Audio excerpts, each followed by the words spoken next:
All right, guys, so with all the changes that's happening right now, I thought it would be really beneficial to give you guys an updated version of exactly what's working now, especially if you're looking to start a store right now or you have a pre-existing store and it's maybe not doing so well. I want to show you what I've been doing where I had to re-angle my store towards some specific niches, which I'll be showing you, but also starting another store and how I'm kind of riding this wave and making it very opportunistic, still ethical, but it's very profitable. There's a lot of things working that's like better than ever. Now, on this channel, I talk a lot about Google Ads. Well, that's because Google Ads are ridiculously profitable. Like the returns are insane. It's like literally unheard of. But lately, what I've been doing is I've been using Google Ads. I'll get 100 or 200 conversions on a product, but then I took it to Facebook, and this was just yesterday. I took this product to Facebook. I launched it first day, only with lookalikes and some interests, and it did insanely well. I spent $700 and my return on ad spend was like a 6.7, and it did very well, but already I'm gonna run out of stock, so I had to turn it off. But today, another store, pre-existing data.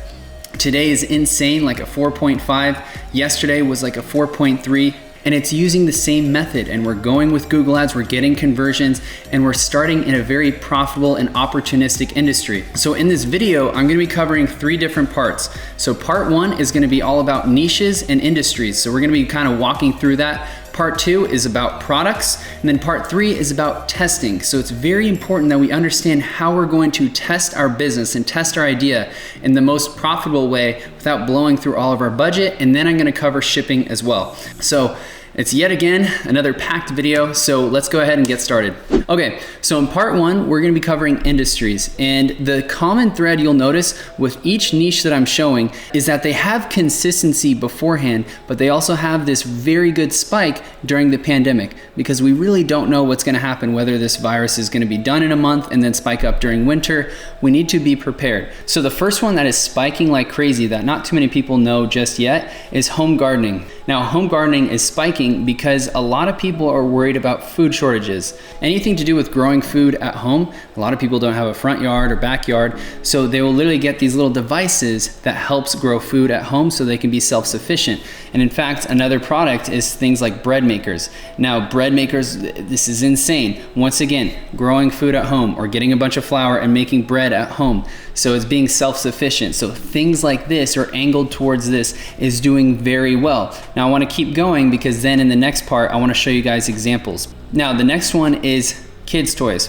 So I like this industry because first of all, I've been into industries where they've had huge Q4 spikes, okay? And this is one of them. So whenever you see a huge Q4 spike like this, it's incredible, you get a lot of sales, you're very profitable, but if you see this flat line right here, it also has consistent demand where yes, there's still gonna be consistent sales. However, we can see that it's trending right now. A lot of kids are home, parents are looking to buy toys for their kids, so it only makes sense. And what we can do is we can test a product, get a little bit of test, iron out our logistics, iron out which product would be best, and then we can scale for Q4 with plenty of time. This is actually an industry I was thinking to get into, and there was a product I was looking at, and the product I was looking at was actually this one right here. I really liked it for a couple reasons, but first let me show you the product. So it's this right here. They angled it towards kids. It's just a rocker board, and it's a very simple product. It's not gimmicky. It's not like a spammy dropshipping product. I like landscapes and industries like this. Like if we actually look at the landscape or the competitive landscape, I see that, okay, we have this seller, and I'll explain why I thought there was opportunity here and still think there is.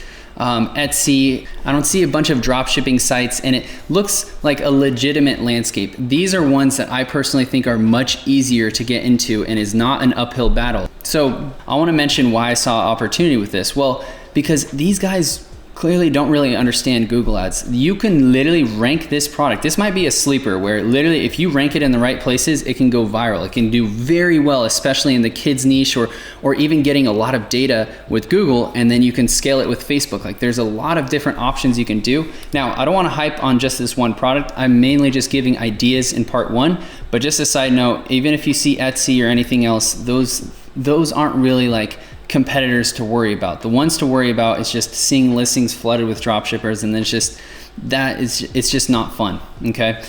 All right, guys, so the next industry I want to show you is home protection. This is really a no-brainer. The people that were scared before are now 20x more scared, because the news is always talking about, oh, there might be riots, or there might be shortages, or there might be X, Y, and Z.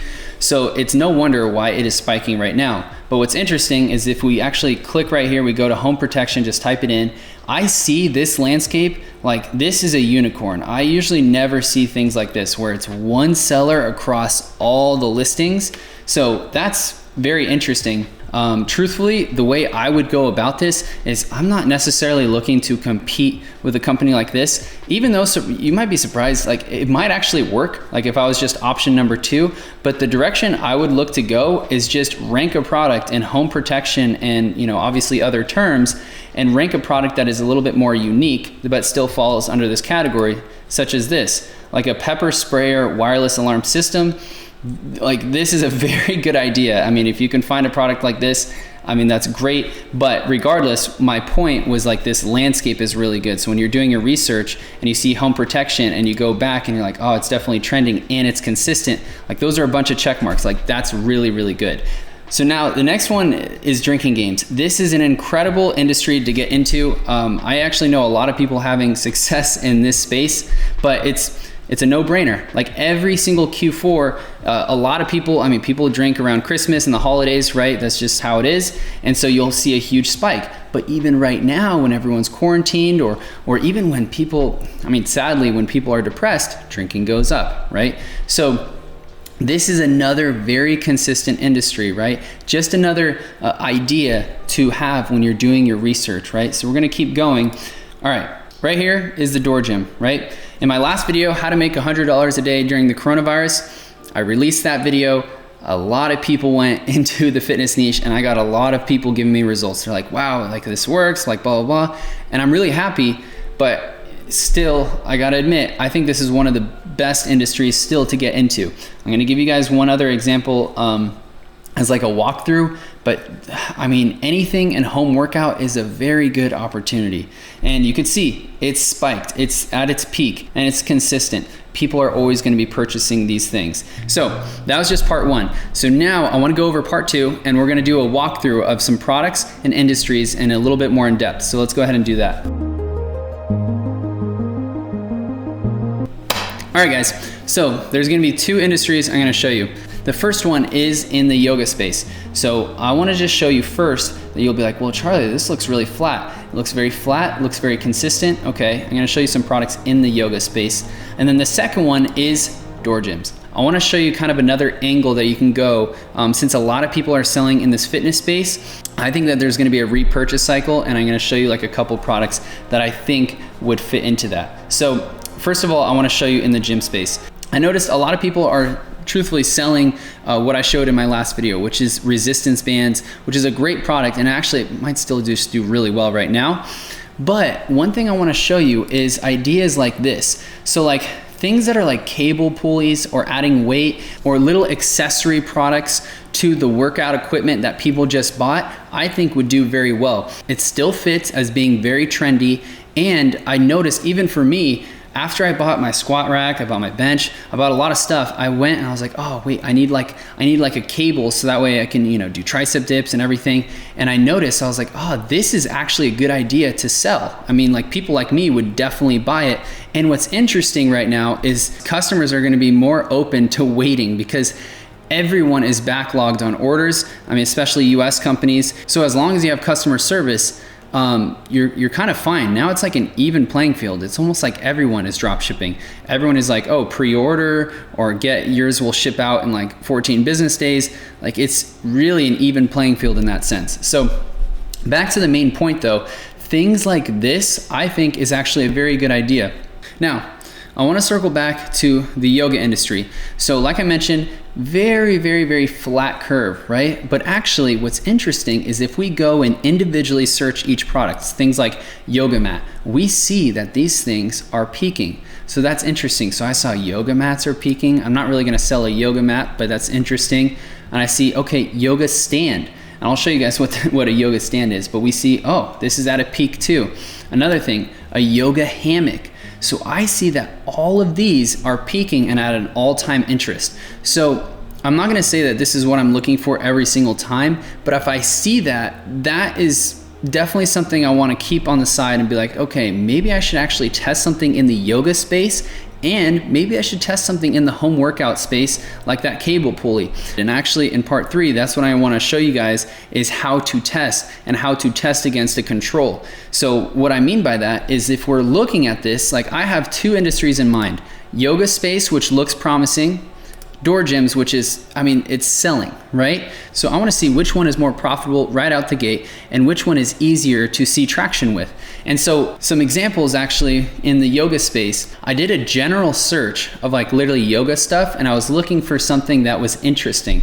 And so I came across this. This is literally, it's a yoga headstand trainer, I guess you could say. And so what it does is it helps you literally, like, I don't know, stand upside down and do these crazy yoga things, and people really like it. It's actually very popular. If we look at yoga headstand, we see it has 9,000 searches a month.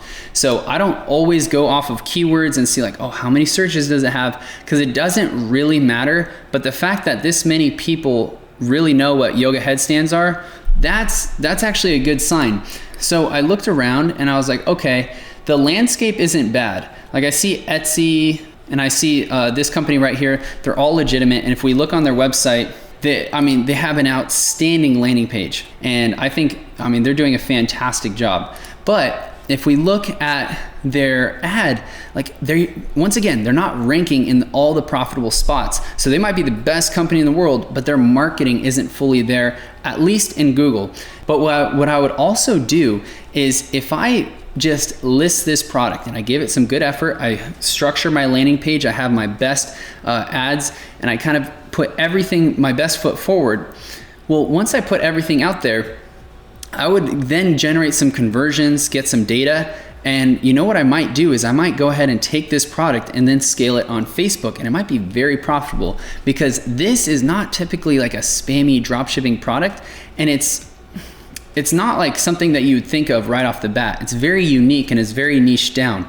So getting conversions in this industry or in this specific product is a very unique customer that you can then scale on Facebook, but also you can keep developing your ads better and better on Google, and you can have a very interesting business that you might have thought is like, oh, there's no way it'll work. It's definitely worth a test. And another thing I noticed is like you can test this briefly and see if there's a ton of opportunity.